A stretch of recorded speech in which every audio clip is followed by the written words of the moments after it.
Hello, welcome to Redmen TV. It's match reaction time after Liverpool lost 2-0 to Burnley at Turf Moor. Taking all of our optimism built up from a fantastic win against Arsenal on the opening day and just basically pooing it down a toilet of despair. I'm going to be doing your reactions to this game on a separate video. Stay tuned for that. That is an interesting one. But I thought I'd give you my thoughts for what they're worth. And look, I don't think it needs me to come on here and say this, but ultimately I will. Shit. Liverpool was shit. The way we tried to play was shit. The way we tried to keep them from scoring goals was shit. The way we tried to switch things up and make things happen was shit. Our shooting, shit. Our passing, shit. Our crossing, shit. And if all of those things are shit, you're going to lose a football match. I don't care who you're playing against. And ultimately, might that game have been a bit different if we'd not conceded the early goal? Look, it absolutely would have been different. The second when a team that is going to set up in the way that they're going to defend deep and what have you, and to be fair, I don't think they genuinely parked the bus. I just thought they defended very sensibly and tried to play on the counter attack. There's nothing wrong with that setting up. We do need to be better than that. But the second you concede an early goal in those situations, it plays right into their hands. We've seen it. We've seen ourselves come up against Tony Pulis teams, and look, that again, I say again, that's not a Tony Pulis team we're playing there. Barely much better at football than that. But if you don't have the ability to score a goal, you're set up for a 0-0 draw or a 1-0 defeat. The fact that we conceded the early goal completely and utterly threw any game plan we had out the window and played entirely into Burnley's hands, and then that was always going to be a difficult game to score in.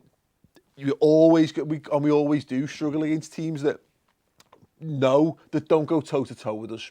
That's been Liverpool's biggest thing they've had to overcome for 20 years, forever. You know, big teams always have to overcome these things, and we've lacked the tools to deliver upon that since Luis Suarez left, basically. And that's fine because you can't always have a Luis Suarez in your team. But what we needed was more team and less individual, or when people took individual responsibility for stuff, just be better at football, simply. Phil Coutinho reverting to type of just having ridiculous shots, and ultimately you do need a guy to step up and try and take the game by the scruff of the neck and score, but you can't have 4 shots from the same position and blaze them all over and actually get worse.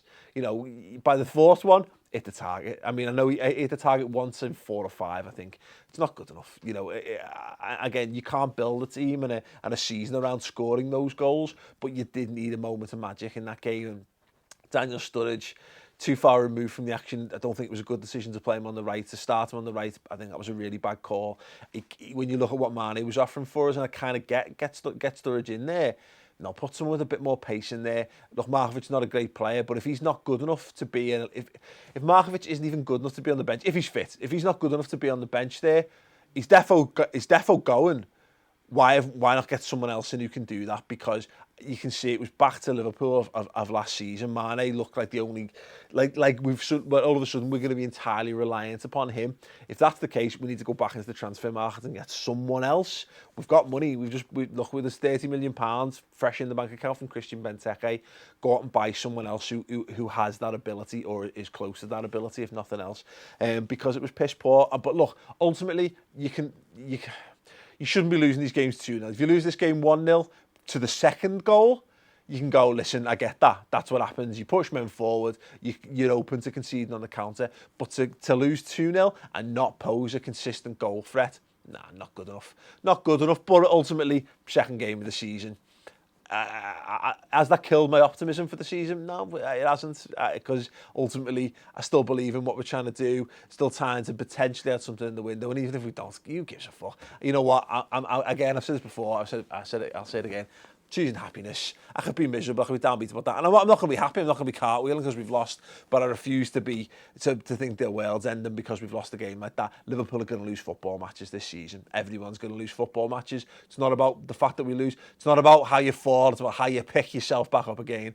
Burton in the cup of the week. Transfer some other players to prove themselves, and then Spurs. Listen, if we pick up a win against Burton and we go and get something from White Hart Lane, then that is still a fantastic start to the season. So we'll move on. Anyway, thoughts in the comments below, and check out me doing your reactions via the medium of Twitter in the next video.